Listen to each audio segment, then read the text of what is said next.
Jesus đây đó nhé chẳng mà video này nhóm nào bằng hai nhật đó nhé taបន្ទាប់ពីយើងរៀន compose ជាមួយ Kotlin មកតើយើងអាចធ្វើឲ្យបានបន្តទៀតអញ្ចឹងវិធីមួយនេះគឺធ្វើយ៉ាងម៉េចដែលអាចចេញ UI បែបនេះអញ្ចឹងគឺយើងប្រើជាមួយនឹង AI Gemini ដែលជាប់ជាមួយនឹង tool Visual Studio ដែលអាច generate ចេញជា UI ស្អាតបានហើយយើងមិនបាច់ព្យាយាមសរសេរ code ជា UI ច្រើនទេគ្រាន់តែយើងយល់ពី structure ដែលយើងអាច customize ទៅបានហើយអញ្ចឹងឧទាហរណ៍គេចង់បានឈ្មោះចង់បាន visa card ចង់បានជា grid view ជា list view ចេះតែយើងធ្វើបែបម៉េចអញ្ចឹងយើងនឹងទៅមើលទាំងអស់គ្នាឧទាហរណ៍អញ្ចឹងយើងកើត new មកអូខេកើត new project យើងយក compose យើង compose ដូចមុនអញ្ចឹងហើយយើងដាក់ឈ្មោះមកឧទាហរណ៍តែខ្ញុំដាក់ឈ្មោះអូខេ FAI យើងចុះ FAI generation អញ្ចឹងហើយយើងយក default វាអញ្ចឹងមកសំខាន់ IDE របស់យើងយក version ខ្ពស់មកគឺអូខេហើយអញ្ចឹងខ្ញុំបង្កើតបានហើយអូខេខ្ញុំសូមបិទនេះចោលវិញ get disconnect អញ្ចឹងនេះគឺជាយើងបង្កើត project មួយថ្មីបានហើយ project មួយថ្មីហ្នឹងយើងឃើញហើយឲ្យតែយើងបង្កើតមកវាអត់មានអីច្រើនទេយើងចូលហ្នឹងមកវាមានតែ main activity វាមួយទេវាមាន activity មួយហើយនឹងមាន default color របស់វាហើយមាន rest HTML សម្រាប់អ្នកទៅសេ style ចាស់គឺសេមក HTML នេះគេ design UI អញ្ចឹងចំនួនថ្មីវាច្រើនមាន compose ហ្នឹងជួយតាក់ទង snap code អូខេអញ្ចឹងយើងត្រូវការ generate AI អញ្ចឹងដើម្បី generate AI បានយើងចូលឡើងនេះ charts អញ្ចឹង Gemini វានឹងទាមទារយើងនេះ login account មួយអញ្ចឹងខ្ញុំ login មកអ្នកទាំងនេះ login តាម mail មកអូខេយើង login យ៉ាងធម្មតាមកយើង login mail យើងជាមួយ browser ហើយទៅឬក៏យើងមិនទាន់ login ក៏វានឹងអាចនឹងឲ្យយើង sign in ជាមួយនឹង Google ដែរអូខេអញ្ចឹងនៅពេលវាចេញយ៉ាងហើយវានឹងមាន finish នេះមួយអញ្ចឹងមានថាវាឲ្យយើង sin finish អូខេអញ្ចឹងយើង finish យ៉ាងបានហើយយើងចូលកន្លែងហ្នឹងមកយើងឃើញមានហើយអូខេតែសាញខ្ញុំ sin ច្រើនដងហើយជាវាឡើងឈប់ឲ្យ tick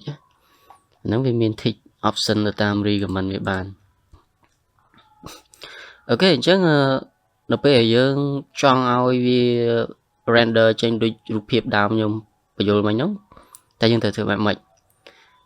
អញ្ចឹងយើងមានខ្ញុំមានរូបភាពអូខេខ្ញុំសូមចេញមកនេះតិចមកខ្ញុំមាន project ខ្ញុំ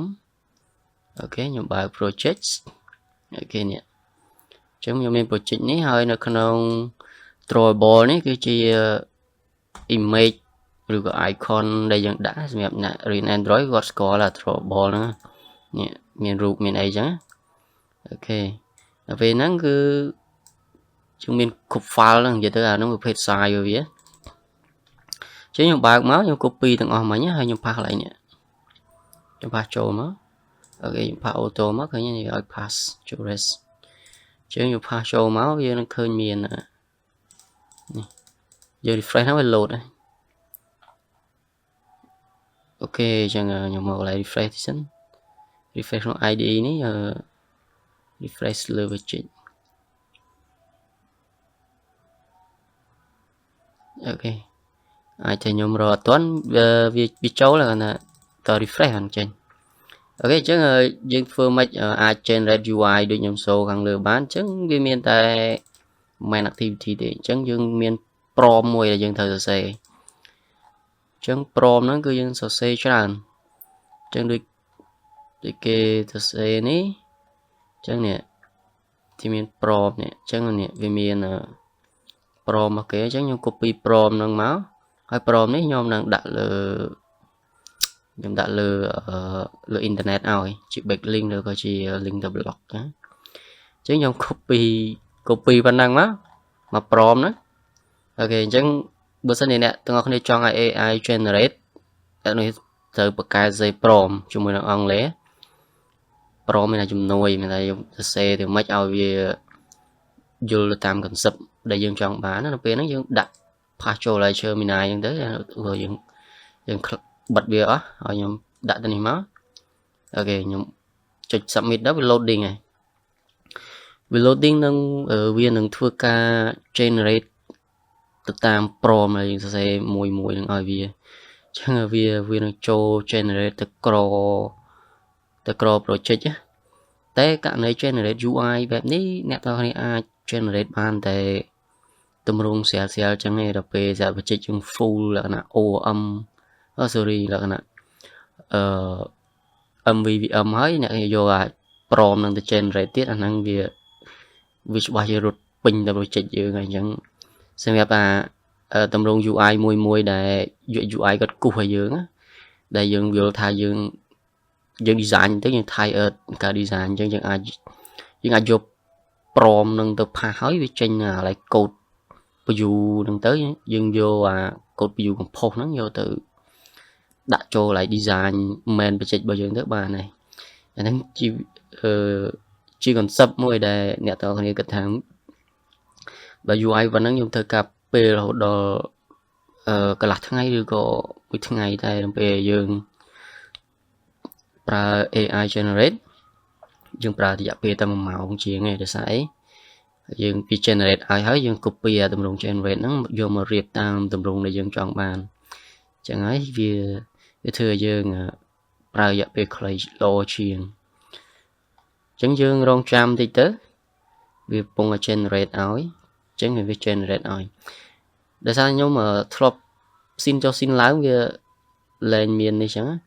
បើជាធម្មតាវានឹងមាននេះមួយវាឲ្យយើងចុច accept ឬក៏ reject អីចឹងបើអ្នកនរគ្នាឃើញមានចុចយក auto accept វាលឿនវា auto ទៅបើយើងយក accept មួយវានឹងឲ្យយើង tick រហូតអញ្ចឹងយើងយក auto accept ទៅវា load អាហ្នឹងអញ្ចឹងនេះដោយសាររបស់ខ្ញុំស៊ីនយកស៊ីនឡើងច្រើនដងអញ្ចឹងវាលែង load អាហ្នឹងឲ្យហើយអូខេអញ្ចឹងដល់ពេលដែលវា generate complete វាលែងមាន loading ហើយវាមាន prom វា list មួយដល់ពេល complete ណាអញ្ចឹងវាចេញ prom list summary ឲ្យយើងមួយហើយវាមាន file activity វិសូមួយចំនួនដែលវាជា concept របស់ AI វា generate ទេយើងមិនបាច់ឆ្ងល់វាធ្វើអីទេតទៅទៀតយើង run emulator នេះមកអញ្ចឹងខ្ញុំ run ហើយហ៎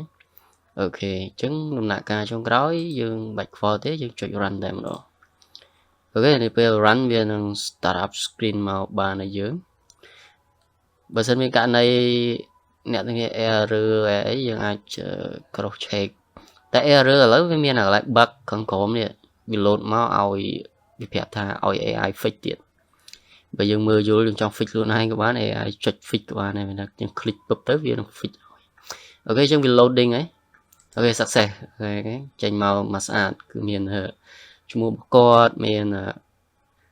visa card មានអីចឹងគឺស្អាតមែនតើអញ្ចឹងបើសិនជាយើងគិតថាយើង design ប៉ុណ្្នឹងឯងយើងប្រើពេលមួយថ្ងៃយើងរហ័សពេកយើងអង្គុយ save prom ទៅខ្ញុំចង់បានឈ្មោះនៅ header ខ្ញុំចង់បាន visa card មានអីមាន card view មានលុយមានអីចឹងទៅណា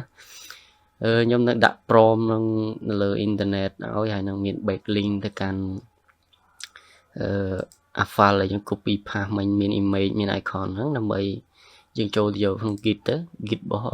ពួកបរទេសវាធ្វើឲ្យយើងមើលដែរអញ្ចឹងយើងចូលមកដាក់មកយើងអាចយើងរៀនតាមវាបានហើយតែប៉ុណ្្នឹងទេដល់ពេល generate បានវាមាន load ជា standard